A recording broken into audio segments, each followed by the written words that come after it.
have over 80 participants, including overseas friends, who have joined us virtually via the live stream as well. Thank you. We have not forgotten you.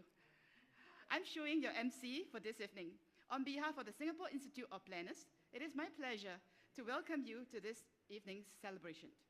We're very happy and honored to have everyone joining us today. SIP is a very close-knitted professional body. Today, we are gathered here to celebrate the 50th years of SIP. While many have been with SIP since the beginning, there are some, including myself, who had only joined SIP in recent years. So without further ado, let us welcome our President of Singapore Institute of Planners, Mr. Wilfred Lu, to give his opening speech. Mr. Wilfred.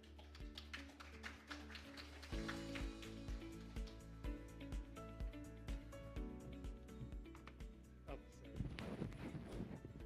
To watch that.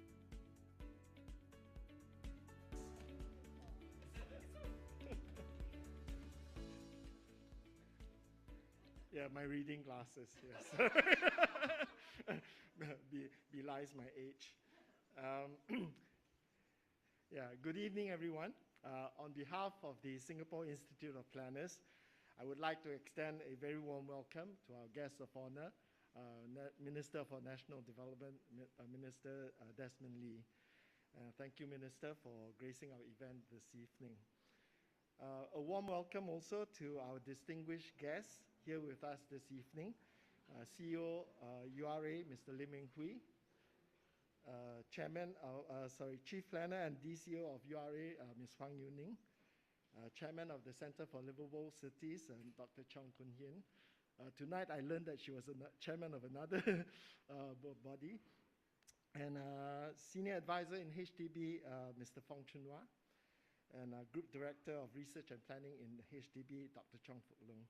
Yeah, thank you for taking time to join us tonight. Some of our elderly, distinguished pioneer members are not able to join us in person this evening. They have, however, sent their best wishes to SIP. We would like to thank and acknowledge them and hope that they are well and able to join us online. Mr. Alan Cho, he's already 91, Dr. Liu Tai Ke, Mr. Ong Tiong Pin, and Mr. Tan Kah Ho. To all SIP members and friends present here on site or joining us online from Singapore and from overseas, we would like to thank you also for celebrating with us SIP's 50th anniversary. I would like to take this opportunity to thank Sabana Jurong Global Academy for extending the use of this lovely premises to us for our anniversary event. Thanks also to SIP's organizing committee and team for their preparation and all their hard work to make this evening possible. Finally, I would like to thank in particular two of our SIP members for their very generous sponsorship of tonight's event. And they had, however, requested to remain anonymous, but my special thanks to both of you. 50 years ago, in May 1971, the Singapore Institute of Planners was founded.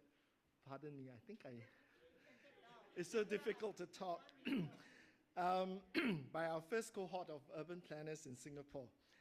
Our founding members had formed Singapore SIP to further nurture the urban planning profession and to promote best practices in planning for the benefit of the community. Our founding members are Mr. Chua Ping Chai, the first president of SIP from 1971 to 1973. He served in the planning department of MND for 17 years and was also the chief planner from 1973 to 1976. Next is Mr. Alan Cho. He was our first vice president of SIP. He was HDB's first town planner in 1962, and he helped to define Singapore's public housing standards then. He also formed the Urban Redevelopment Unit in HDB that eventually became the URA in 1974, where he became the first general manager of URA. Two other founding members are Dr. Liu Tai Ke. He was the CEO of HDB from 1969 to 1989, and the chief planner of URA from 1989 to 1992. Next was Mr. Ong Teng Cheong. He joined the planning department in MND in 1967 and was soon seconded to the UNDP-assisted state and city planning project for the long-term strategic planning for Singapore. He's better known as Singapore's fifth president. The other members in SIP's first council are Mr. Loh See Hong, Mr. Chu Bok Lam, Mr. Tan Jek Hui, and Mr. Sia Kim Bee.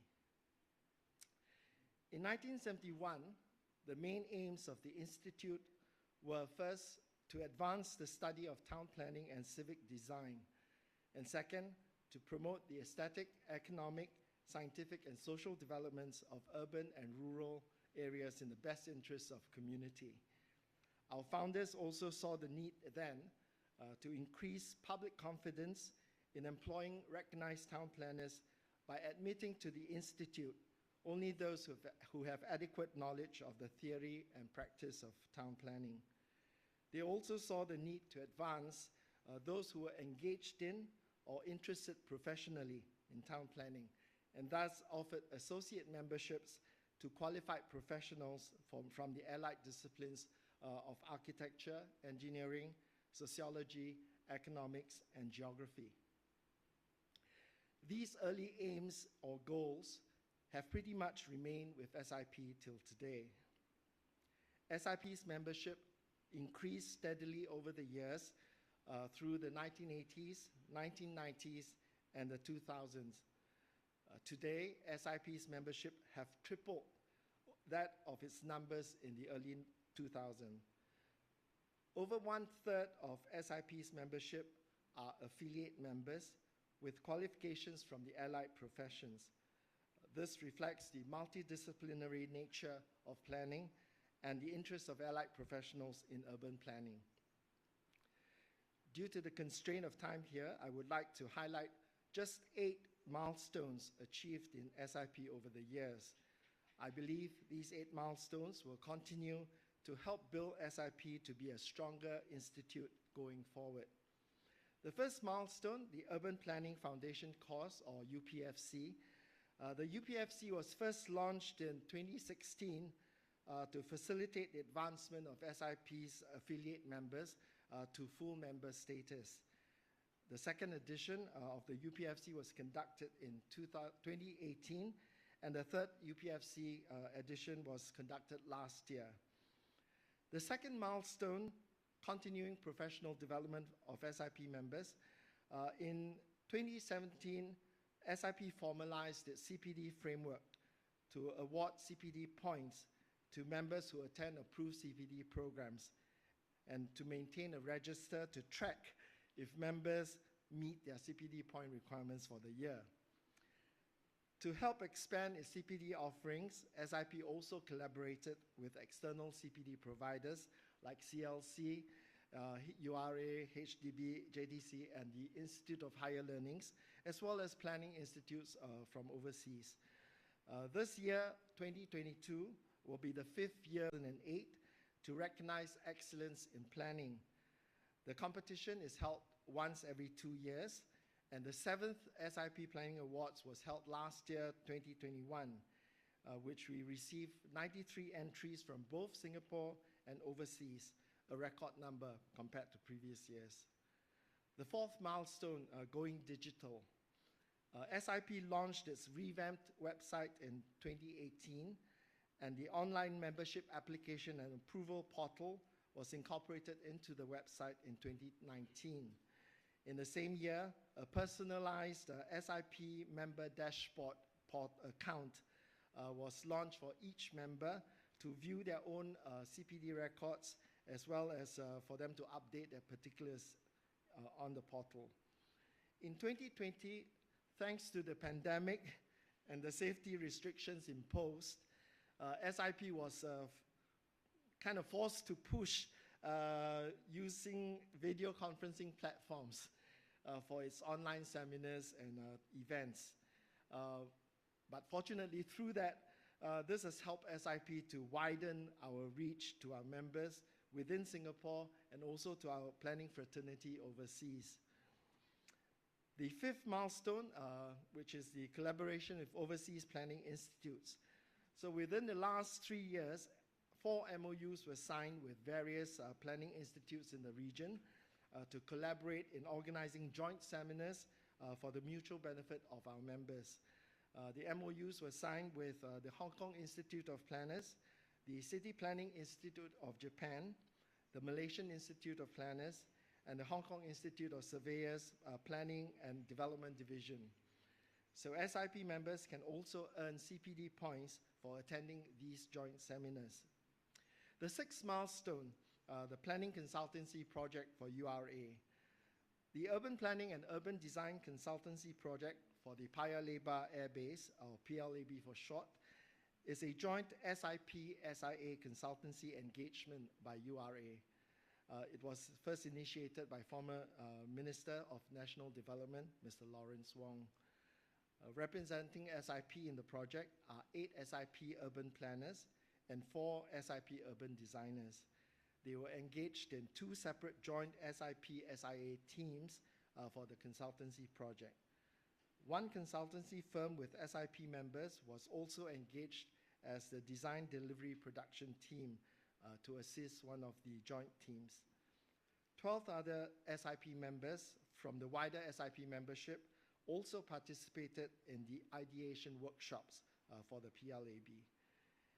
SIP looks forward to more opportunities for its members to be engaged in consultancy projects with URA and perhaps other statutory boards in the future. The seventh milestone is the engagement of SIP members in overseas planning projects. From the 1960s through the 1980s, SIP members from the public and private sectors were involved mostly in planning and design work in Singapore during the country's nation-building years. From the 1990s onwards, SIP members in the private sector began to venture overseas for various planning work engagements. Some were engaged in projects in Southeast Asia, others ventured further to China, India, and the Middle East, and a few even farther to Africa, Central Asia, and even Latin America. As Singapore became better known as a living lab for planning, urban planning, more foreign firms offering planning services started to see the benefit of setting up shop in Singapore, especially in the last 2 decades. Which brings me to the 8th milestone, the certification of planners.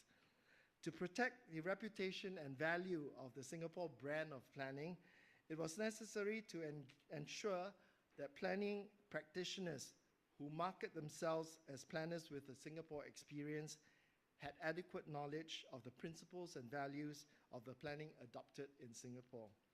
This was reinforced by majority of SIP members and industry players polled through the joint Design Singapore's SIP survey, which was conducted in 2018. From the survey, certification of planners was regarded as one of the top priorities to be included in SIP's 3-year industry transformation roadmap and plan. Following that, SIP consulted the Royal Town Planning Institute of the UK, and American Planning Association and American Institute of Certified Planners of the USA to learn from them their respective experiences in developing their certification processes and for the funding of SIP's Certification of Planners program. With this, SIP was given the green light to organize the inaugural meeting of the SICP Advisory Panel on 1st October 2021. The SICP Advisory Panel is chaired by Chief Planner of URA, Ms. Huang Yuning, and its members comprise senior directors from the URA, HDB, and JTC, as well as senior management representatives from one large private sector firm and one SME firm with the most SIP members in their firms. Also represented in the SICP AP are the heads of the NUS, MUP, and MAUD programs. The incumbent SIP president and immediate past president and 2 other representatives from the SIP membership are also in the panel. SIP members can look forward to the announcement of the details of the Certification of Planners course in the latter half of this year. In conclusion, let me recount that 50 years ago, a group of like-minded planners in Singapore founded SIP to nurture the urban planning profession and to promote best practices in planning for the benefit of our community. Over the following 5 decades thereafter, each cohort of planners in Singapore built upon that foundation to strengthen the Institute. It is my hope that the young planners in the fraternity will embrace SIP's legacy and continue to hold the torch up high for generations to come. I wish SIP and all its members a very happy 50th anniversary. Thank you.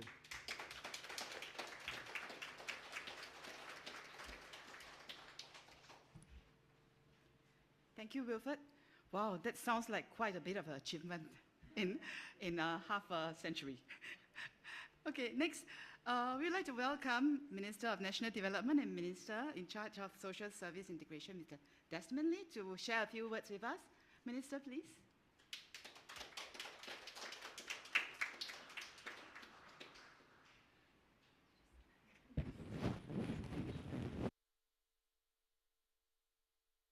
Could all step outdoors and remove our masks.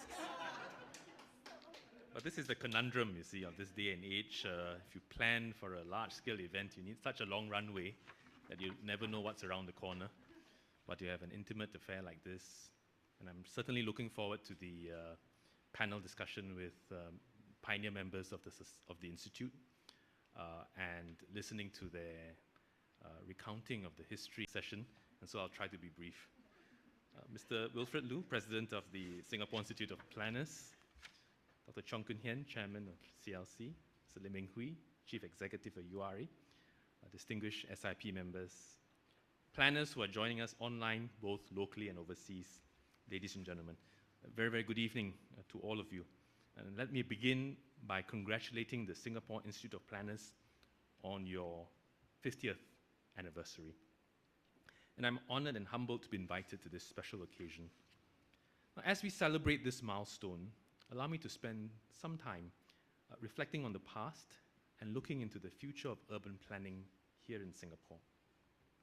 Now, today, Singapore is a thriving city-state with towns planned well, with quality housing, with amenities and community facilities, with green and blue spaces close by. But things were very different in the past. Right after independence, many people still lived in villages and overcrowded squatters without proper sanitation, clean water, and electricity, and faced a constant threat of fires and floods. My father never fails to remind me of that. Over dinner, family events, talking about how things have changed. Our pioneers had to quickly build homes to meet our people's basic needs while dealing with very significant limitations. Unlike bigger countries, Singapore is the only city that we have, and we cannot afford to fail. We cannot spread our bets across different cities. So early on, we realized that good urban planning was vital. And our planners also had to take into account our young nation's economic strategy and goals. For instance, we capitalized on our location along the Straits of Malacca and our deep waters that made excellent harbors. And by investing heavily in infrastructure to support our maritime industry, we brought in jobs and trade to grow our fledgling economy. And despite facing immediate, pressing challenges, our pioneers took a long-term view. Very early on, they safeguarded land for an island-wide expressway system and MRT networks so that the towns we were rapidly building could be well connected. Our pioneers also made some bold moves that were considered risky and uncertain at the time. One classic example, recounted time and time again, was the decision to move our airport from Paya Lebar to Changi. I was recently in Jakarta, first time traveling after 2 years, and coming back to an airport that was beginning to bustle with life. The benefits seem obvious today on hindsight. Height restrictions could be lifted, noise pollution reduced, improving the living environment in Geylang and Katong. But back then, this was a risky decision, and you listen to the oral history of our early planners, and they'll tell you it was so. Because Paya Lebar Airport was already doing well then. Other decisions that proved far-sighted by our planners included the location of petrochemical plants on Jurong Island, safely distanced away from populated areas, as well as spending significant resources to reclaim land to augment our limited land supply. Today, while we continue to adopt this forward-looking, future-focused planning philosophy, we must also adapt to fast-changing circumstances and challenges.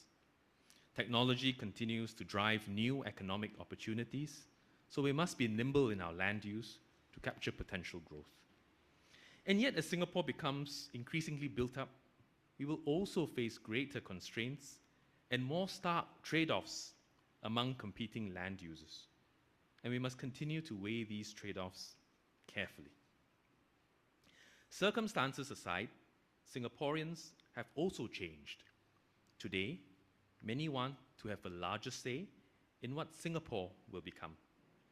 Planners of the future must adapt to this, and your MC, Shu Ying, is masterful in this.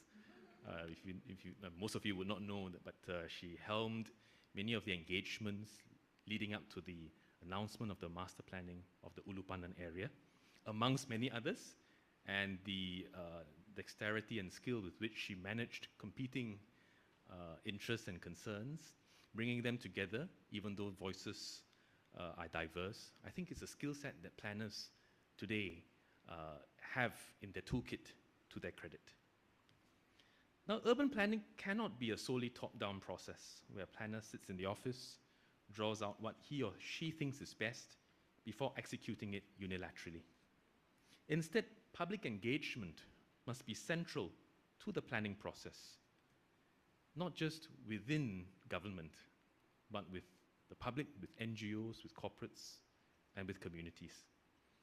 The final design and decision must incorporate the aspirations and values of all relevant stakeholders, so we increasingly must build that into the runway, into our timelines. Engagement must also, as far as possible, take place upstream, before key parameters are fixed and plans set in motion. And that is why government has strived to take an even more people-centric approach in our city planning, and I must say, we are still learning. We are still learning. For instance, while we have a long history of carefully conserving our built and natural heritage, in recent years, we have deliberately engaged nature and heritage communities a lot more extensively. While this takes more time and resources, I think it translates into better outcomes. And it gives Singaporeans the opportunity to play a real and significant part in shaping the city where they live. To illustrate, as part of URA's long-term plan review, or LTPR, we have been engaging more widely and meaningfully than before.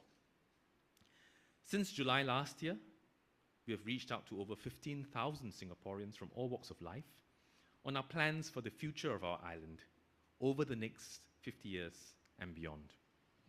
And this citizen-centric approach has begun to yield rewards for our planners. By listening more intently to Singaporeans' aspirations for the future, providing platforms for diverse sentiments and aspirations to come into the same room so that Singaporeans with different wants and different asks can listen to each other and navigate trade-offs among each other. We can, in response, having studied this for some time, we will strengthen our heritage evaluation processes and introduce more avenues for public feedback and consultation. We recently announced that we will implement a structured HIA, or Heritage Impact Assessment framework. Under this new framework, whenever a public project is likely to significantly impact an important heritage site, the managing agency will need to consult with URA and NHB in detail to determine if a heritage study or other measures are required to mitigate the impact of the development. Public consultation will be central to this. We will engage stakeholders and the wider public more deeply and broadly and seek their feedback. But we ourselves have to build skill sets and to grow the relationships of trust that will enable that to be genuine, deep, and concerted. External consultants will also come in to provide additional assessments. Now, all of this will supplement our existing planning processes, and we hope that this will help us better safeguard our built heritage and help foster a strong sense of identity and belonging for all Singaporeans. Having said that, we are still learning on this journey. Now, as the long-term plan review engagement has shown, both planners and people must be at the heart of our urban planning. And in this regard, SIP's contributions have been very significant. SIP plays a vital role in nurturing talent and promoting excellence in urban and regional planning. Besides providing professional training, SIP also strengthens networks and relationships between planners, as well as with stakeholders across allied disciplines. This is important in maintaining the vibrancy of the planning profession. Looking back to the past, it is clear that SIP members have contributed tremendously to shaping the Singapore that we live in today. Take, for instance, Mr. Alan Cho, the founding Vice President of SIP. As a very young member of the MND family, some years ago I met Mr. Alan Cho, very unassuming, but a giant of a man,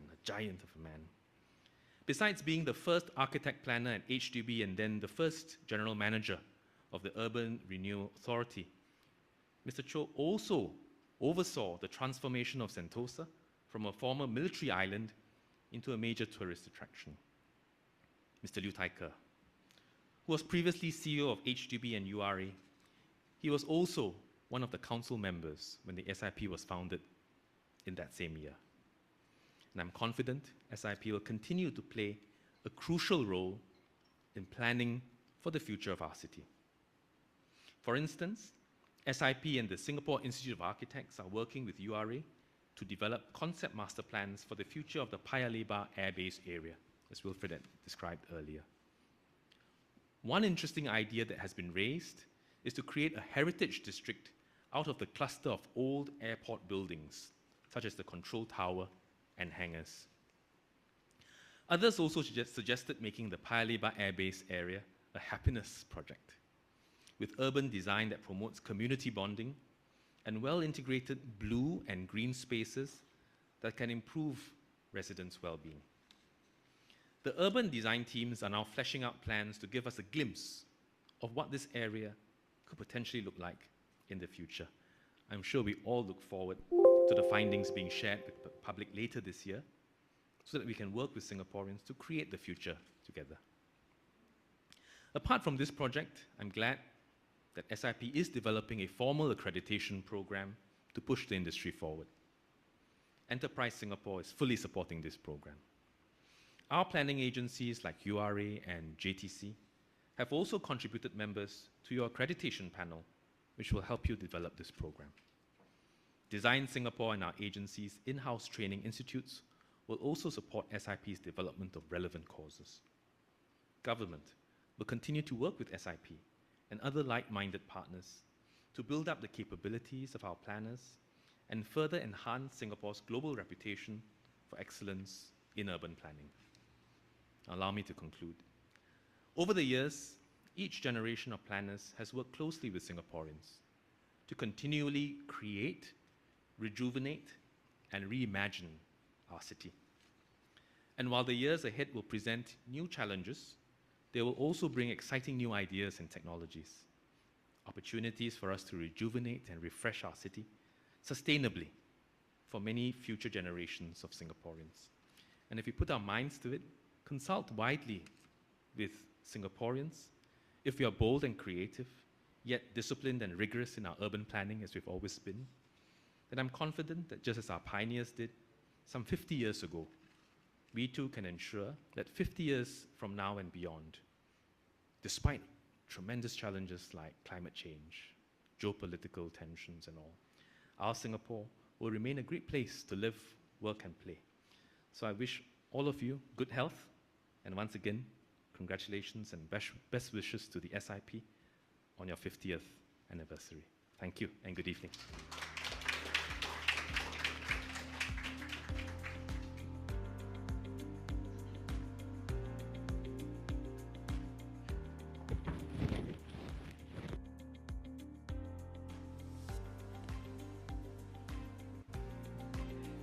Thank you, Minister. Yes, we will learn to be bold, creative, disciplined, and rigorous, and consult more. Next, we have come to the main agenda for tonight. Since it's SIP's 50th anniversary, what is more befitting than to have a few experienced planners from the different cohorts to share their story and perspective over a panel discussion. So may I, without further ado, let's welcome the beautiful ladies who are moderating this panel, SIP Vice President, Ms. Nina Yang. Nina Yang, please. Nina is the Chief Executive Officer of SJ City Global, Sabana Jurong Private Limited. SJ City Global provides end-to-end urban solutions and undertakes the development management of large-scale urbanization projects. She is currently involved in townships, industrial park, and airport city in China, Vietnam, Kazakhstan, and Australia. Prior to joining SJ, Nina was Ascendas Singbridge ASB, Chief Executive Officer for Sustainable Urban Development. The notable projects in the portfolio she managed were the Sino-Singapore Guangzhou Knowledge City, Sino-Singapore Chengdu Innovation Park, Sino-Singapore Tianjin Eco-City, and Amaravati Capital City. Before joining ASB, Nina spent 25 years practicing architecture, urban planning, and environmental design in Singapore, China, India, UAE, Vietnam, and Myanmar. She led a consortium to assist the Myanmar government in the economic positioning, master planning, and investment portfolio promotion of the Kwai Yak Yu Deep Sea Port and special economic zone. She was actively involved in the ABC water programs, transforming the waterways of Singapore. She was also based in China for 2 years to set up offices in Shanghai and Suzhou. Nina graduated from Harvard University with a master's in design studies in real estate finance and urban development. She holds a Bachelor of Architecture honors degree and a Bachelor of Arts degree from the National University of Singapore. She's a registered architect and with Boards of Architects Singapore. She is the Vice President of the Singapore Institute of Planners and co-chair of the Sustainable Product Council of the Urban Land Institute. She's also board member of Singapore Science Centre. Next, we'll welcome our panelists on board. Okay, let me go to the panelist list. Okay.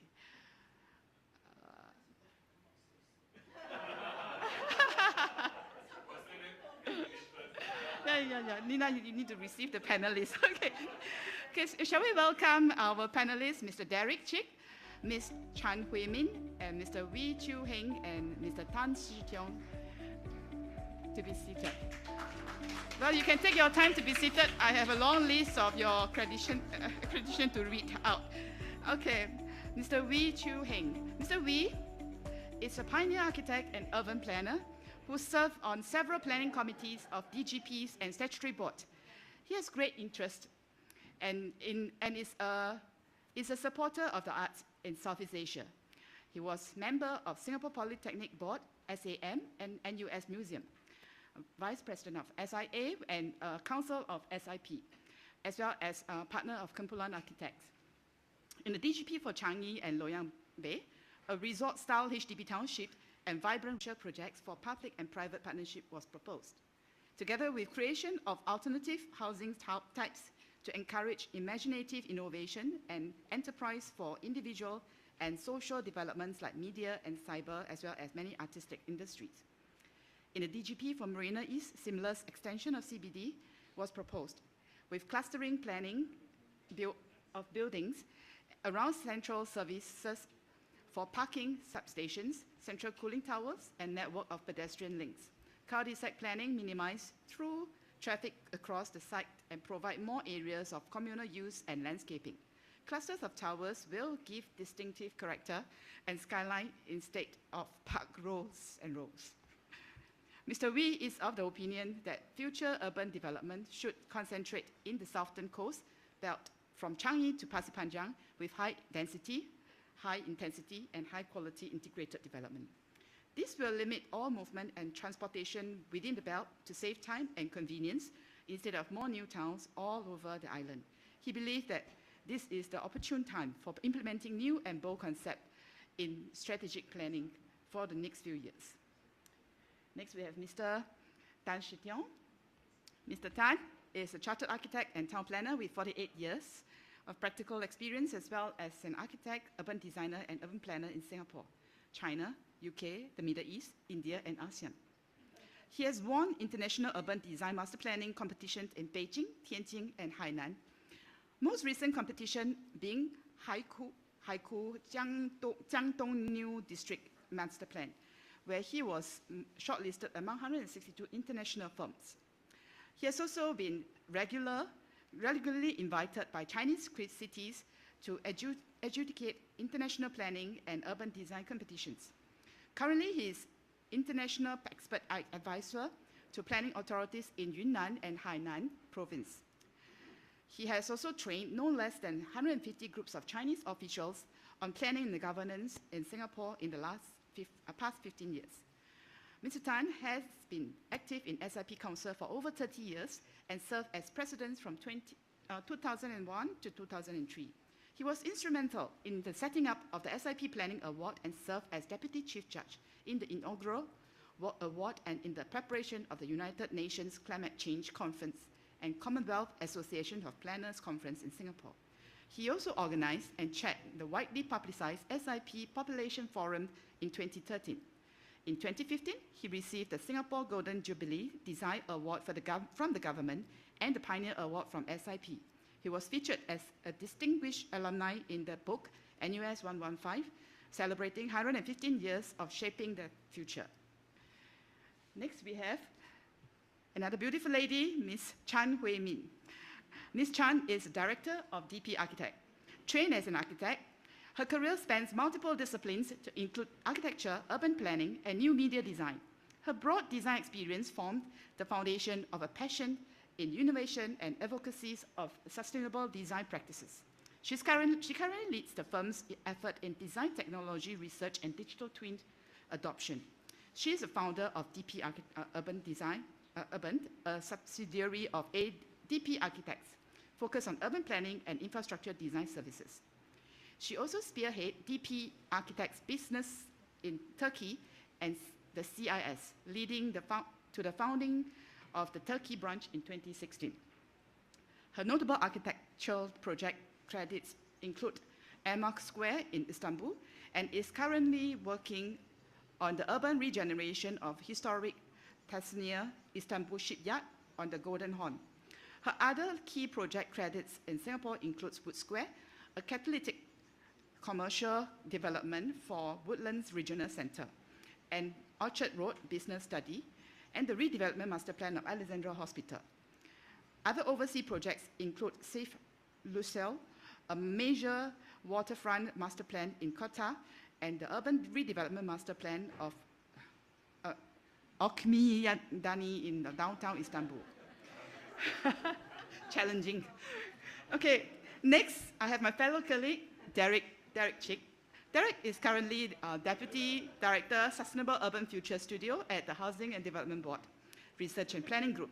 The team undertakes the comprehensive master planning of new growth area and conducts planning and urban design studies to guide development of HDB towns. He has worked on local town planning projects of varying scale over the years, which range from strategic and long-term concept plans to localized projects for implementation. Projects in which he has played a key role includes the master planning of Punggol Town, Tampines North, and Tengah Town. He holds a Master of Architecture from the National University of Singapore and recently completed a Master of Urban and Regional Planning from the University of Sydney. Okay, without further ado, over to you, Nina. I'm going to take out my mask. I mean, I used to say that we can plan city, we can plan town, but we can't plan an event properly. especially in this current pandemic, the SMS keep changing, SMM keeps changing. Yeah, so it's always very challenging planning event. But anyway, yeah, I think thank you. I'm so happy to see physical people. Yeah, finally, and in this nice environment. I think there's a introduction done. So I just want to do a bit of something different to break the ice a little bit, so to get people a bit more active. I'm just going to do this rapid fire rounds. I'm going to ask all of you a few questions, and just give me a single word or phrase answer. Anything that comes to your mind immediately, just give me the answer, okay? So, first question I'm going to ask, okay? Who comes to your mind as the person who is instrumental to you choosing planning as a career? Maybe I'll ask Derek to start first. I would say that it's not a single person, but the entire HDB family. I know it's very, yeah, but it's true. Promotion. Jing? Sorry, what? All the bosses here. I and a few group of active students formed the first planning activist group called SPUR. Oh. Singapore Planning Urban Research Group. It was a bunch of students who we said we can always give second opinion to the government. And therefore we were very bold and brave, and we used to write letters to the press. And so I think that's what made me develop my So the interest in cohort planning. that you're in, Yes. that's 1963, Yes, is this it? yes, 1963, yeah? 1963. What about one answer? Don't give me a long story. I just want one answer. Okay, it's on, right? The person or surprisingly, that person is Mr. Liu Tai Ke. event? I guess. The story being, I was doing architecture and I picked a thesis that is not architecture. My thesis is playground and play things. Okay, don't tell us about Yeah. your thesis. Okay. Okay, I will come back to you. Hui Min? I will name two people, if it's allowed. One is Mr. Chan Swee Him. He got me into planning. And Mrs. Ko Wen Jin. Ko Lim Wen Jin, yeah. I see. Okay, yeah, I know. Yeah, Mr. Chan. Yeah. Okay. Okay. Second question. What is this mic is not working. What is the most memorable planned, or even better, unplanned projects that you have ever visited? Yeah. Planned or even unplanned. Like I would say Kowloon Sing, the Kowloon City, you know. Yeah. You have one, your favorite planned or unplanned project. Can I look at you? I have to say New York City. New York Other City. than Singapore, which is always going to be my favorite. Second is New York. Yeah, in there too. I'm always a conservation buff. I think those in URA remembered. I came back after 6 years in UK studying and working, and I wrote a long article for the SIP journal about en-bloc conservation, why Singapore are not doing it. And we are only conserving monuments, single monument. So that article was picked up. But Vision Plan was born. In 1989, I wrote the article in 1984. Okay, so this is another story. What is the project? Your cash. Yeah, okay. So my dearest project are actually conservation projects.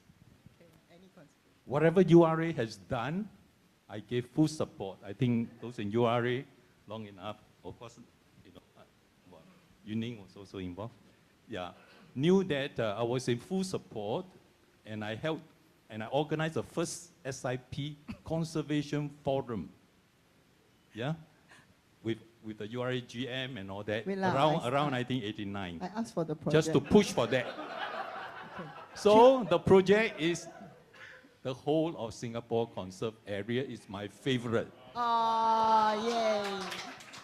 Okay, Ching, the most memorable project. Yes, that I you- think on my first trip to Europe, the most inspiring place and city is no doubt Venice. And at that time, we were talking about no cars. I mean, it's a car-light city, a pedestrian city that started 500 years ago. And the fact that as a harbor, it became the center of Europe. Venice was so inspiring, and it's still so today, although it's sinking slowly.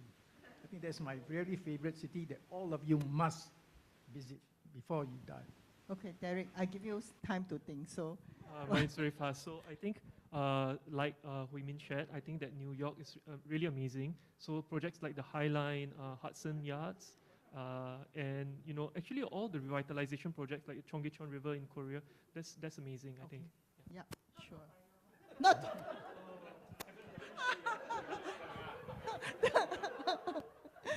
Okay, we know that planning is, you're always planning for future, right? It's a long profile, right? So I want to ask you, what is the longest planning project you have done? And what is the project duration? You want to start? Yeah. No, longest duration. It can be suppose the longest, yeah. I've accepted the fact that planning takes so many years to mature and to develop. And it makes me feel very old, but I'm harping back on the days when we first had to handle a planning thing.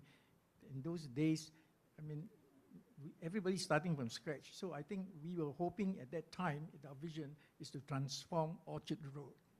And at that time, the first minister who responded to us was at the opening of the Ming Court Hotel. And we persuaded him to allow us to merge two land parcels with a canal in between and let us use the air rights. Now that was, and the secret was we told him we could do this without having to destroy the canal. All we did was to put precast planking throughout the whole thing. And that was why it was feasible to do. And that was amazing. Okay.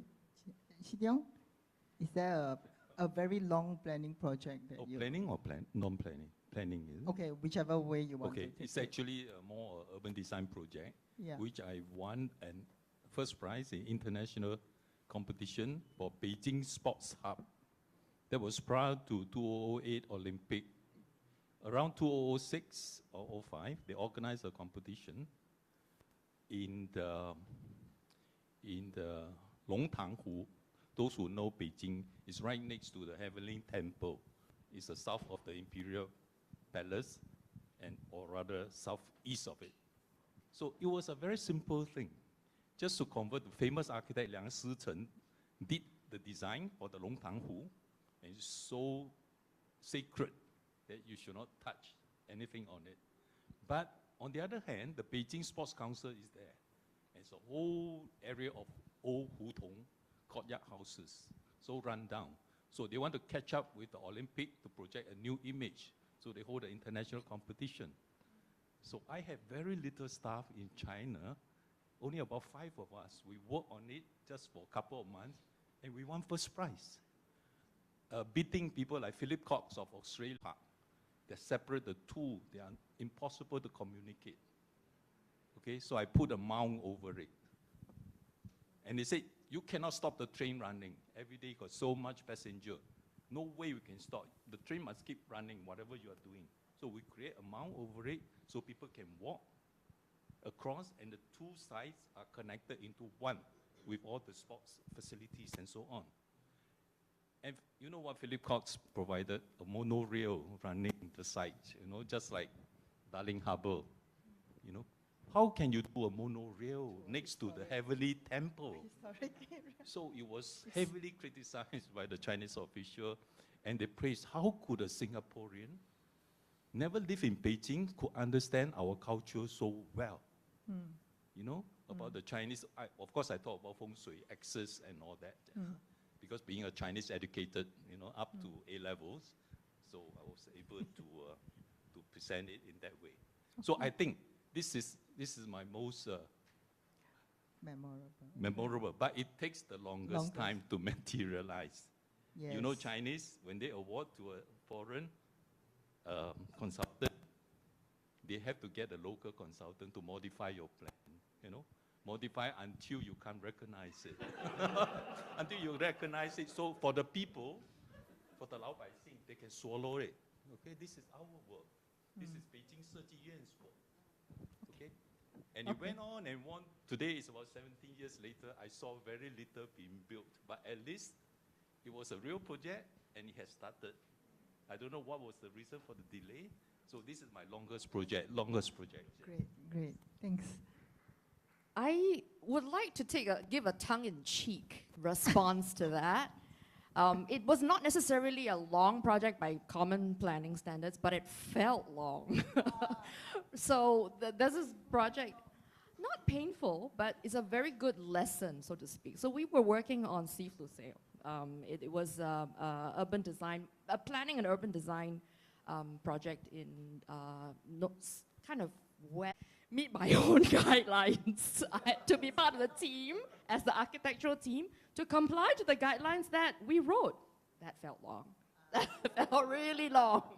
I think my personal experience was we did urban design guidelines for Chinese residential project. And then you realize that Chinese residential project, they have this sun angle, right? 日照间距, right? Then you say, high control here, lah, this and that. Lah. Then you really, when you're designing it as an architect, you cannot meet the high control, you cannot meet the bulk ratio, and you get blamed by your developer, you know? Yeah. I would say that it is the Tengah Master Planning. So of course, under the leadership of then CEO Dr. Cheong, we started really early in 2012, all the way until it was finally publicly exhibited in 2016. And even after that, there was still follow-up. So yeah. Which master plan is it? For the Tengah Master Plan. Oh, okay. Yeah. Okay, my two more questions. This one will be very fast. Other than Singapore, which city will you choose to live in? I think some of you answered. Other than Singapore, which city will you choose to live in? New York, right? Wow. For you? China? No, Suzhou, Shanghai. China lah. Well, which city? Xiamen? Yeah. Xiamen. No, I would live somewhere in Yunnan. Oh, Beautiful landscape. yeah, I think so. Yeah. Lijiang, you know, actually I love Lijiang. Lijiang a bit touristy. Yeah lah. Yeah, in the 2006, I love Lijiang in 2006. Yeah, you know China has a very rare species of bird called black-necked crane. 黑颈鹤 is somewhere near Huizhe, the north of that beautiful. Yeah, I would like to live there with nice. the birds. Venice, for you? I will choose New York because Still I always regard it as the sort of the ultimate city where everything happens. And we can learn the lesson from New York because for senior citizens, they don't have to travel very far. They just go down the elevator, come down, and everything within walking distance. It's so efficient, the city, and it is, every street is done by trade, by certain streets, this for fashion, this for utilities, this for restaurants. It is so organized. And it is a wonder, I think, how New York could operate with this huge 10, 15 million population in a very efficient manner. And Very if you know where to go, imaginable. it's also very livable. Yes. I think personally I would Tengah. choose. No lah. I would choose Tokyo. I like Tokyo, so I like the vibrancy of the place, and of course, you know, the very strong identity that the districts have. Yes, but that's more of a personal choice. Okay, one more fun question. If you cannot be a planner, what will you choose to be?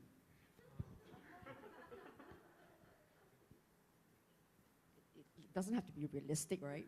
Yeah. What is your second life, you know? What would My you? second life, astronaut. Whoa! Frontier. Yeah. Sitiong? I would like to be an orchestral conductor. But still, you know, still planner, right?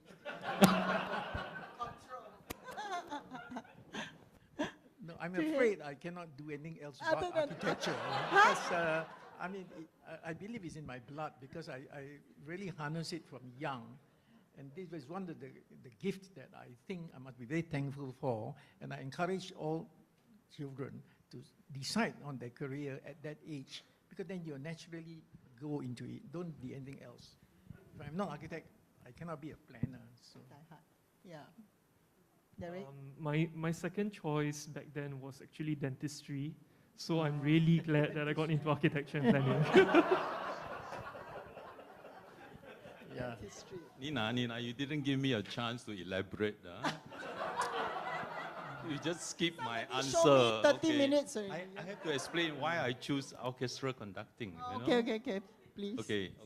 First, well, my wife is a musician, okay? My kids are very talented. Of course, I won the first traveling scholarship. I went to England, found a job, worked there. And you know what I did at the sideline? I went to attend a orchestra conducting course from Guildhall in London. For 6 months, I was learning orchestra conducting. That's my second love. Anyway, yeah. Okay. Mine is stage lighting. Very good. I used to love stage lighting. Yeah, Very theater good. theater works. Yeah. Okay, good. Okay. Okay. Now I go to the more serious planning type of questions. Yeah, I think I just like to start by saying that planning is actually an outcome of geopolitics, economics, social and culture, context of a location. In fact, a lot of us learn that you cannot do a planning presentation without starting with an analysis of those factors. Yeah, which is what makes planning so intriguing. And of course, thanks to the regionalization effort of Singapore in the last decades, the planners like us have chance to have a very rewarding career outside Singapore. I think starting with China. Yeah, so I'm actually going to come to you. You know, we have seen China through 5 waves of urbanization, starting from industrialization, first wave, with Suzhou Industrial Park being that era. Then coming into second wave is connectivity, which is the era of high-speed rail, trying to balance between the inland cities and the coastal cities. Then the third wave is the wave of social harmony, 和谐社会. It is about harmonization between rural areas and urban areas, right? And then your fourth wave is innovation. Why? Because they are trying to create jobs for 7 million of graduates from the university every year. And today's wave is actually the dual economy, right? And then as a result of US and China tension. Yeah, so I think under this context, you know, planners, like Singaporean place planners, actually have a chance to be actually immersed in that transformation. And I'd like to ask Chee Tiong, because you obviously have spent a lot of time in China, what are the highlights there? And then has your planning perspective changed over the years, you know, following through that wave of transformation? Yeah, I think you break down the 5 phases is quite appropriate. Yeah, of course, historically, it goes beyond Suzhou Industrial Park. You know, from the Soviet time, the Soviet style of master planning to today, quite a bit of participatory planning is being practiced in China. So I'm happy to see China development, not through the influence of Singapore. Besides, I think I was the pioneer, the first one to enter China and work as a planner in 1992. Okay, I think this is way before Liu Taike. Okay, so I have seen the development. Singapore do contribute a lot. They do look up to Singapore, you know, for our basically clean and efficient government. You know, I tell you a story which is very, very touching. Just about 2013, okay, I happened to be in Singapore. At that time, I finished my job in Suzhou for a year. I came back working for SCP, and came back, and I was doing a lot of teaching of the Chinese officials and party cadres in Singapore, you know. One group from Yunnan came, led by the planning department of Planning Bureau Chief of Qujing, is the 2nd largest city in Yunnan, led the team here. I didn't know. I just teach as usual and so on. When they went back, and then this bureau chief gave me a letter. It was so touching. He said, we learned so much about it. And we learned about corruption. I said, I teach planning. Where do you learn about corruption? You said you forgot your last slides. You quoted then UNESCO, I think the head she was the Helen Clark. She was the New Zealand Prime Minister. She came to Singapore. She said, despite Singapore progress and all that, but if the government is corrupted, nothing can go forward. I use that as my closing remark to all my lectures to Chinese officials. He remembered that.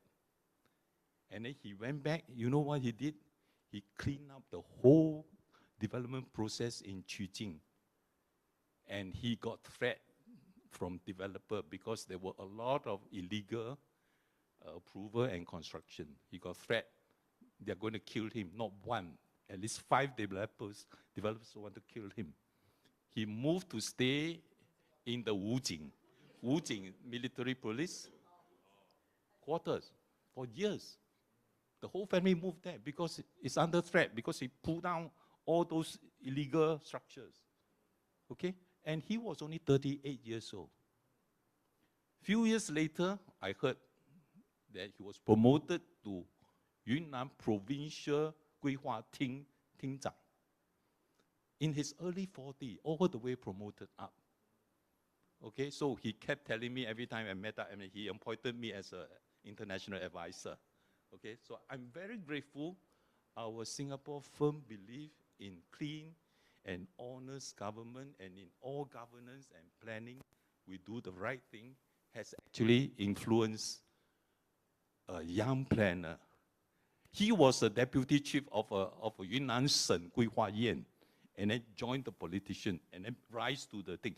I think the next thing I will see him to go to central government. I hope, they will be successful to Xi Jinping and all that. So I think as planner, I think this is most gratifying, that you see that people not just taking your planning technicality, but the very, very core concept of planning is a clean government and efficient government, and try to implement and replicate that in China. Yeah, that's most touching. Yeah, thank you. Yeah. What about Hui Min? I mean, you're obviously doing us proud in the non-Chinese speaking world, in the a lot in Istanbul, Turkey, right? Turkey and Qatar, and actually quite exposed to yet another quite different side of the world. Yeah, and probably where the social and cultural context is quite different. Yeah, so maybe you can share, how has that shaped your planning perspectives? Yeah. So the more different the culture that you go into, the first place to try to understand them is to find commonalities. And actually in Turkey, they are very much like Singapore, because they are also in the middle of the East and the West, and the Turkish nationals see themselves as Asians but European, and also they have been a trading hub for much longer than Singapore has ever existed, and that is always the first thing I say when I try to bring them to my side, so to speak. We find commonalities. And when you start to look at their challenges, their point in the economic development and how they make money, these commonalities help because the values are similar. They want to make peace. Case in point now, Erdogan is trying to be the peacemaker. They always find this balance, the compromise, and that particular, and what I learned from them, actually I learned from them how to negotiate, being on the bad side a lot. So that point then helps me as a planner try to fulfill their dreams, because ultimately the plan you make is to fulfill their dreams and their vision. And looking at them and what capabilities or you would say, somebody coming from a young country like Singapore, what have you got to teach us in Turkey? But surprisingly, they are always looking for us. They're always asking for, us to share something. And for somebody with a very small, young startup company, I've been invited to the real estate conference not once but twice, massive ones. Because Singapore is such a shining example of good planning, that you've planned it and you've actually done it. And always at the forefront of the next. You almost can see the next thing that's going to happen in the world. And that's what they are always aspiring to. Yeah. So that's what I want to share. Yeah, I think some of the earlier experience was really, especially in China, is about, you know, give me your new ideas. But actually more nowadays, a lot of people come to Singapore because we can execute a master plan. They are very interested in the way we execute the master plan. Yeah. Coming back to Singapore Julian, after all these your ventures, 55 DGP time, right? No, not really. I want to just pay tribute to our heroes and our pioneers who really started it all, because I had the opportunity to see what happened. And I must say that in those days, after the Singapore joined the United Nations, we got the benefit of a UNDP planner who came to Singapore, who with the task of doing the master plan for the whole of Singapore, and that's why we should be grateful. And my first experience encounter with planning was when I heard the state and city planning grand plan for the whole of Singapore is to this ring city. They want all the satellite towns around the central area as compared to the coastal areas where transporting is more difficult. And it was this grand plan that actually was implemented when HDB was born, so that they can handle all the satellite towns. And the real hero that I must respect is Dr. Goh Keng Swee, because I think that man almost single-handedly made a lot of these things happen. Although I thought planning department was in the Prime Minister's office in those days, but planning was never talked about because it is just in the back room of the Prime Minister's office. But Dr. Goh Keng Swee launched the Grand Jurong project, and everybody thought it was a folly because it was converting the swamp into the city center. And I remember that sort of the people who came to visit Jurong would, so I admire the fact that this dream town has happened, that the first few multinationals were here to create the employment and the industrialization program for Singapore. And when you describe all these lessons of planning, it just gives me this nostalgia that how we started, that's the way we started, you know. And the great idea of bringing resources and finance to build the city, to transform the city, is when he suggested that if we become the financial center, we can create this flow of currency in Singapore, and started sale of land. And at that time, quite a lot of the Central Business District land lease has reached its 99 years, and the government can take it all back. And he amalgamate all these small plots into big plots and invite the world's developers to tender. That's how we have a URA, and that's how we have the Marina East and Marina South, and then the conservation areas in the Golden Shoe area. So all these things happen every sort of very fast speed. Within 5 years, within 10 years, you see the result. And this is really incredible for anybody to see. Besides our satellite towns forming, we see the transformation in reality. And we had the opportunity at the time to meet all these big names. And then we had IMP in town, you know.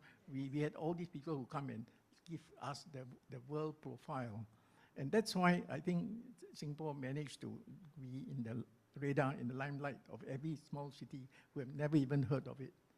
I think this is something we should be grateful for, and it's our anniversary. And I think just think back that's how it all started. Yeah, I always remember the Jurong Bird Park, Bird Park story, that we don't have the sensor and all that. So Jurong Bird Park was created, right? Is it true? That yes, it's to tell us early warning whether there is pollution, too much pollution. No, but I think he needed that. He must remember at that time when we wanted to lure the Japanese industries here, he created the Japanese garden. You know what I mean? I mean, this is all part of the strategy where he could bring in the people and the names. And when he wanted to do a cultural city, he started the Singapore Symphony Orchestra. And all these sound very unlikely, but that man single-handedly do it. And the most telling thing recently was revealed by the Monetary Authority, who celebrated their 50th year, and they mentioned the fact that this great achievement, that why Singapore's success is because this financial management was done by MAS and GIC. And he mentioned, the report mentioned the fact that Keng Swee carried on the personal correspondence with the Chancellor of United Kingdom regarding the breakaway from the sterling. And they were very upset with Singapore because we are holding the money currency, and we started shifting it to US currency and Japanese yen and all these other things. And when he came to Singapore to make an appeal to LKY, that why we are doing this, ignoring it, and LKY had to defend Goh Keng Swee. This is published in the letter in the MAS report. I was quite stunned to read this letter, the personal letters between Keng Swee and the the Chancellor of the United Kingdom. And LKY just told him that he could not withdraw this because Keng Swee, already did it and committed himself and going to do it. And we carried on doing break our currency away from the sterling method and become 10 times the size. It's very unforgettable, that man. Lovely to hear stories like that. Yes, and it's planning really incredible. touches different parts of the, That's why touches we have the different part of money. our- That's how we can build, we can transform, So industrialization and how to bring the money and the fact that it's a financial center. Okay, fast forwards Yes. 50 years to today HDB. I think you are in the sustainability studio, right? Yeah, maybe you can also share your perspective with us. Yeah, I think in comparison to the very accomplished urban planners in this room, I'm very much still learning on the job. But one thing that really struck me, I think, is that planning has, as Minister mentioned earlier, really focused on the area of participatory planning. So this is something that I felt that, as a young planner 10 years ago, this was something that we did, but not to this extent. More and more people are increasingly interested in the loss of, for example, biodiversity, greenery in Singapore, the loss of heritage. And as planners, I think it's really important for us to take a step back and to really assess and to hear people out on the ground. So I think even for us, for our recent remaking of Heartland Batch 4 towns, Ang Mo Kio, Choa Chu Kang, Queenstown, and Bukit Merah, we're really looking at this in a very big way. We did carry out an e-survey in early 2020, 2 years ago. First round of focus group discussions at the end of 2020, and then yet a second round last year. So it's very important for us to continually refine and to review our plans to make sure that whatever we put out there really strikes the hearts of people on the ground, and that we're doing the best we can to cater to their needs. Yeah, I think one thing I learned about planning is really this thing called stakeholder management, right? Yeah, so I think that's one skill set that planners must have.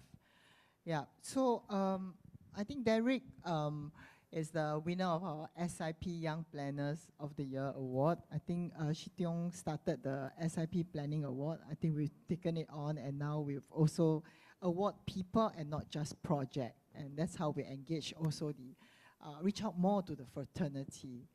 Yeah, so I think I want to throw the floor open. What's the way to say? What's the way? Yeah, okay. So I would like to invite, all of you to, really come forward and ask a question to our panelists. I think there's a chance for this. We wanted today to be really an informal. We say, don't want to have lessons, about planning. Today is really a good chance for us to interact, people coming from different decades, of planning. And so really like to invite you to, raise questions and ask questions that you want to the lovely panelists here. Yeah, I just want to invite questions from the floor. And for the people who is in the room, I would need to ask you to come out here, chance for you to come out here to the mic because of limited budget. We could not have another camera there to stream, so you have to come here to ask question. Yeah, yeah, please. Anyone? One very challenging thing is to harness our solar power. And they keep saying that we don't have enough capacity to use to put our solar panels everywhere. And I think nobody thought of the fact that we can string across these panels across all the HDB blocks, because they're all standardized in 10 stories, they're standardized in spacing, and they could be covered in bit of the space in between and give every apartment protection from the heat and the sun and the rain. And then we have an open covered area. I hope this is something that can be done in a bold manner. You mean put on the HDB roof or? No, not on the roof, between the blocks. Between the blocks. Between the blocks, you can have like canvas spanning across 2 blocks throughout the whole town. You start with a few blocks and grow bigger and bigger. And you can have a semi-covered area, play area on the ground level, and it gives the protection to every window against heat, rain, and sun. I wish it can be done. Then it becomes a real solar city. We should show the way for the rest of the world. So is it now a panelist asking the audience question? Can I ask whether HDB wants to answer? Actually, this is really a government policy. I remember the discussion we had when Mr. Dhanabalan was the Minister of National Development, and he was so stimulated by all these wild ideas that I think he agreed that that ideas should come from the rest of the people and not only from the government. And that's why he invited all our panels to work on development guide plans and throw a lot of ideas. And I was very delighted because this gives us a chance to debate and dialogue with him.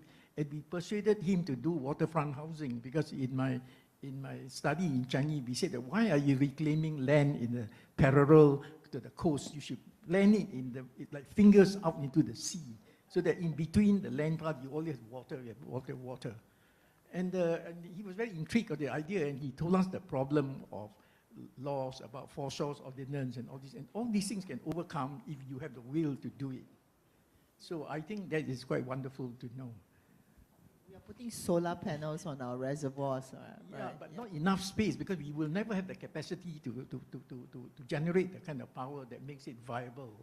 You see, and I'm a bit skeptical about covering our reservoirs with solar panels, when if you cover the space between buildings, the buildings will benefit.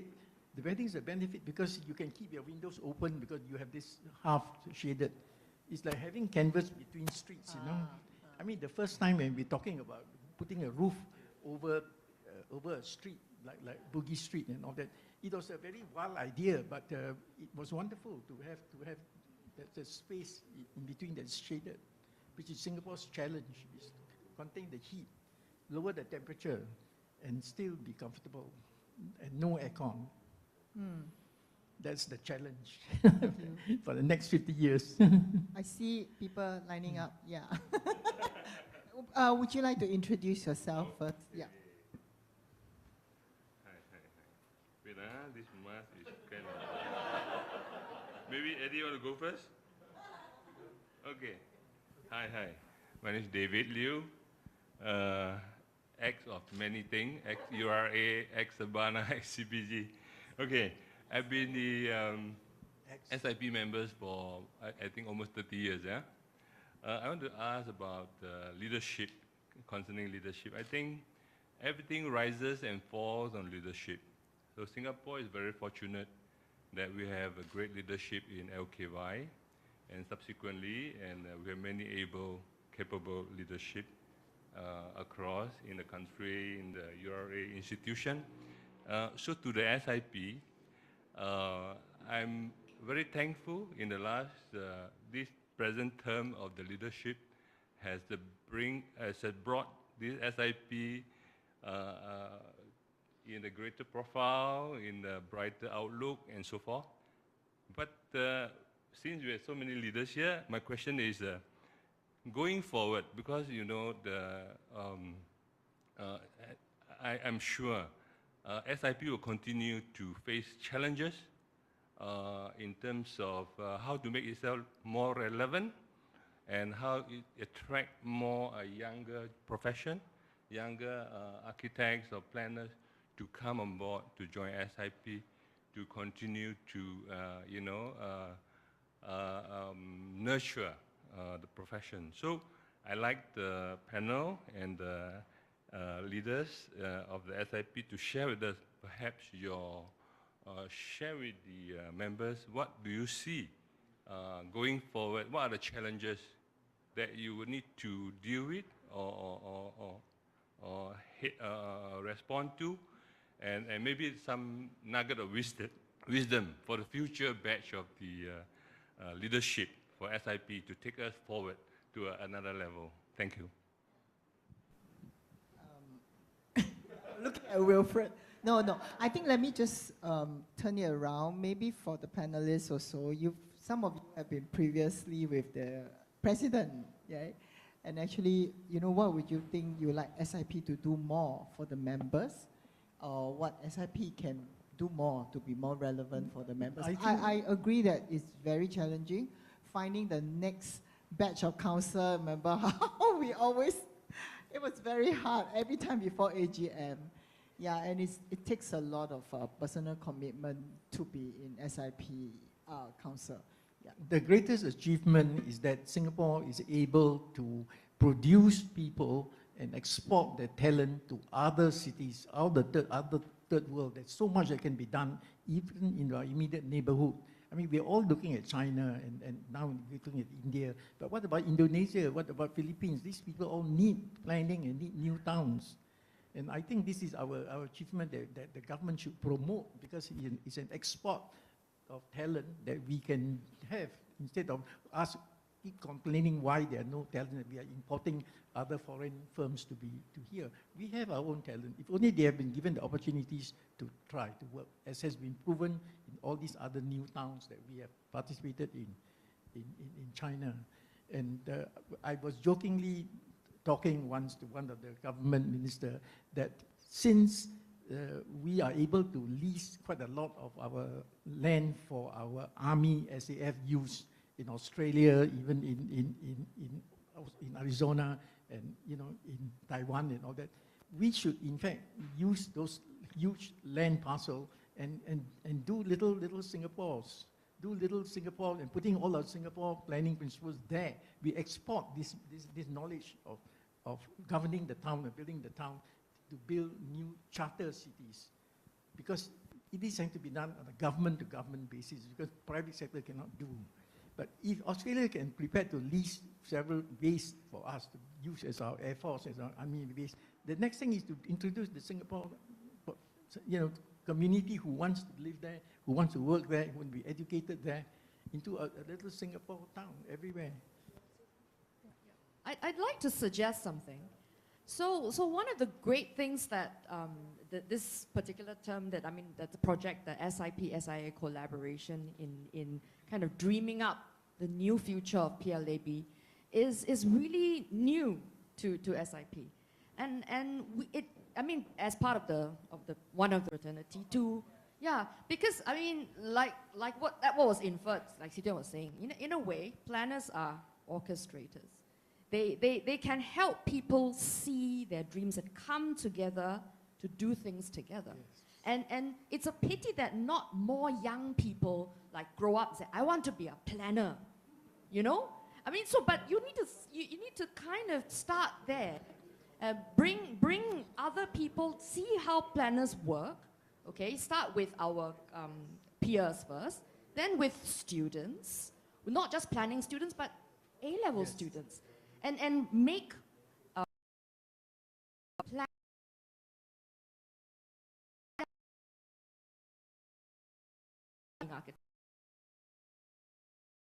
knowledge state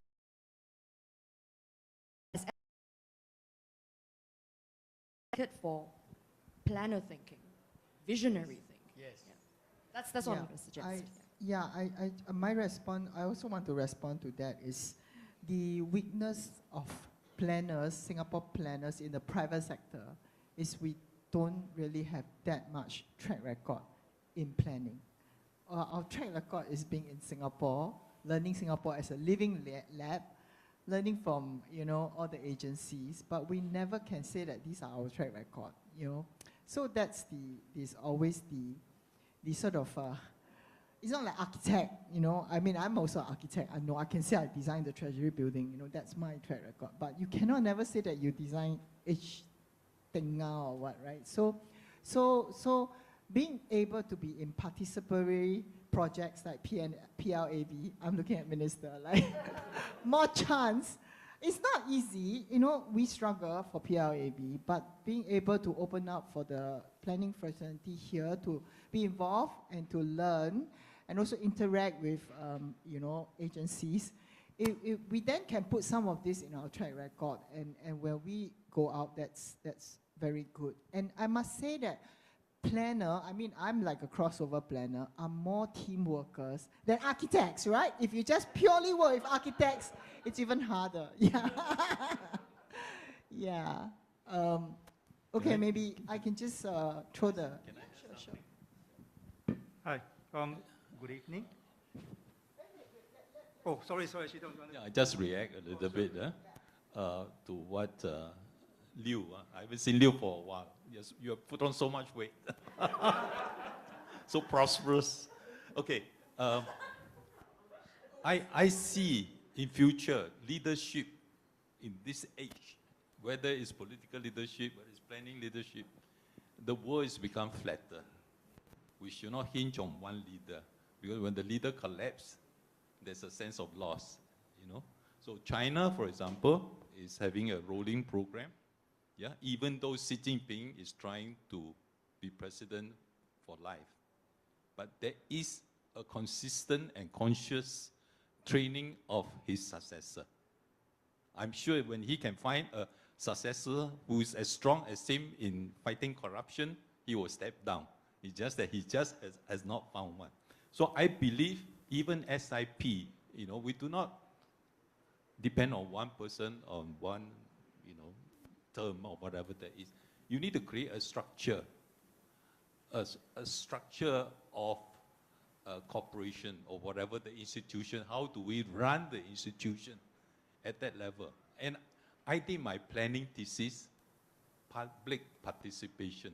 Up to today, I still believe in bottom-up, not top-down, and even level sort of participation. So everybody has a good sense of belonging, and they are able to contribute. So this is my little thought on that. So whoever is the conductor able to get all the orchestra member to play their instrument perfectly within their own part, conductor is just there to stitch them together. He is not the composer. He's just interpreting the composer and depending on the technicality of each of the players to bring the best out of that composition. So I think leadership is just about that. And planner is a generalist and is a natural leader of any team. Yeah? So must be able to get urban designer, economists, everybody to work. And today we are talking about cross-disciplinary. That is why the faculty in NUS has changed to College of Design and Engineering, like the German system. Architect is feeling bad. I say, no. Today, do you architect know what is metaverse? You need an engineer to explain what is metaverse. But Zaha Hadid already designed, do a master plan for a metaverse city in Liberland. Huh? You read about that one, right? So we have to keep up with the latest in technology. That's why in my urban planning and urban design students, which I'm teaching as an adjunct professor, you know what are the topics I set for them? Last year, I used a topic, self-sufficient city. You do anything you like. There's no brief. Self-sufficient city, how it works in Singapore at Simpang. Okay? This year, I give them another topic in Jurong East, southern part of Jurong East, a title, Post-Pandemic City. How to design a post-pandemic city. So I think we need to keep up with the medical, with the geopolitical, with everything, and be up to date. Be up to date. Yeah, that's all. She can go on and on. There's so much. Yeah, I think one more question, one last question. No, people are giving me the look.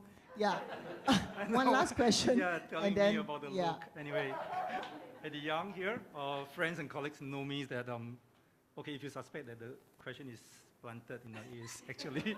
But anyway, okay, people that knows me, that know that I'm very only like China, like Chinese China, because I've been practice in China.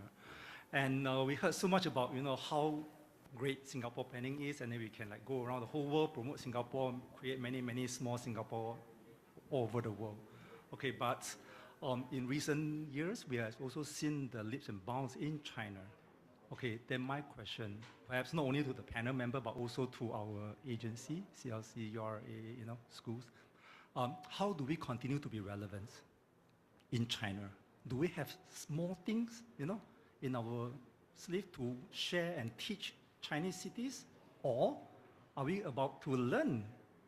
And what can we learn from the Chinese cities in their planning implementation? And to a certain extent, I'm quite a strong advocate of top-down planning. I mean, I learned from, who. We always believe in, we Singapore being able to do what we do is that we have a very, very strong government. And the other country in the world is China. We have a very strong government. And in China, we can make things happen. So my question is really, how do we continue to be relevant? Thank you.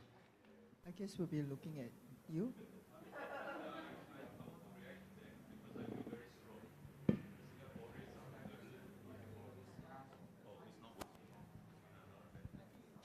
Hello. Yeah. Singaporeans, sometimes I use a naughty word, a bit swell-headed. Yeah, when we go to Singapore. Therefore, every time they come here for training, yeah, for so-called training on Singapore planning and governance, I have to be very humble and say that we are just one of your county, yeah, the size of a county of 5 million people. You actually got nothing to learn from us. Maybe a few things, corruption and governance. They say, no, there are so many things about planning we can learn from you. Actually, they are being so humble. Actually, they know everything. They know all about Liu Tai Ke's neighborhood concept. They just want to test you. Does this apply to any part of China? So we don't get caught think that that is a perfect model. Okay? I'm no offense to Dr. Liu, who's my teacher and my best friend. A lot of people are saying his neighborhood concept is outdated. That was 50 years ago. Today, China has changed. We cannot take his concept. So I said, what's wrong with his concept? His concept very simple, just humanistic. Yeah? Not iconic, not visual. Planning is based on walking distance. 5 minutes you walk to where, 20 minutes you walk to where. Okay, today everybody talk about 15-minute city, right? As if it's such a new concept. This is 1933. Clarence Perry already talked about it. Then Liu Tai Ke improved on it, turned into an Asian model. So I say the essence of Liu Tai Ke thing is humanistic planning. You can throw away his 400 by 400. You can change to a Barcelona super block or whatever there is, any size. But is it humanistic? Is it planning for nearly car-like city, walking city? Liu Tai Ke, 50 years ago, talking about walking city, as if you have no cars. So that is the essence. We need to take the essence, whatever the modeling is immaterial. Yeah, that's what I'm trying to say. So Singaporean, please don't say that we are the best. I hate that word. In China, I never dare to say the word. Because you said it, they will say, yes, you are so good. But deep in their heart, get lost. We don't believe in you, you know? We have our you want to hear what we say? Yeah. So be humble, then we are learning. Things like metaverse and all that, I talk about it, even my students talk about it. I tell you, all my Chinese students, 90% are Chinese students in the US, doing planning and urban design. They know everything about metaverse, which we don't even know. Okay? They know the latest of development. So please, we Yeah. just need to be humble. That's all. And humanistic. Well, that's such a wonderful way to end the session. Yeah, I think, yeah, it feels like we need to have part 2, but this is really wonderful. Yeah, I think next we like to, present as Minister and Wilfred to present a token of appreciation to our panelists. Minister, please, yeah.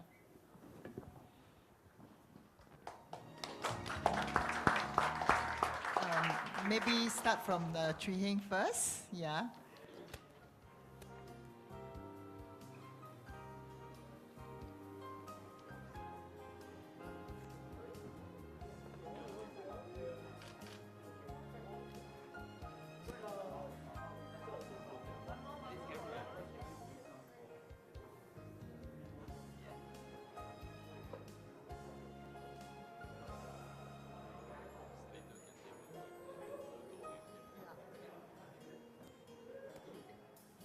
Yeah, just Derek.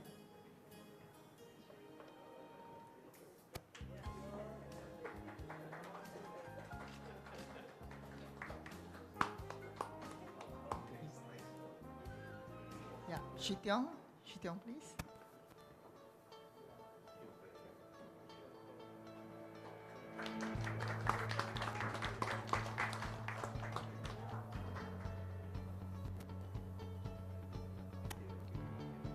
Hui Min.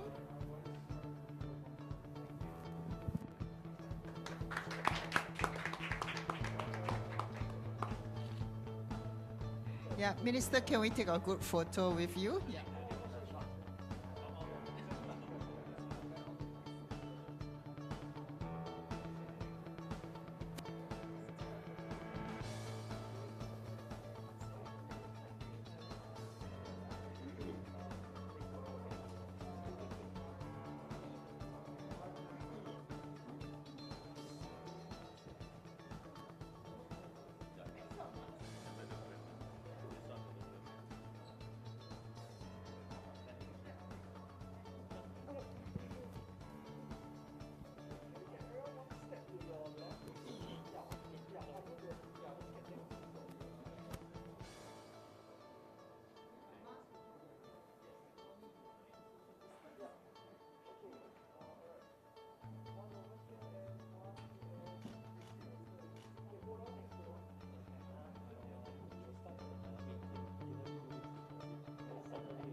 We hope you have enjoyed this evening's session, and we hope to see you again. Have a safe journey.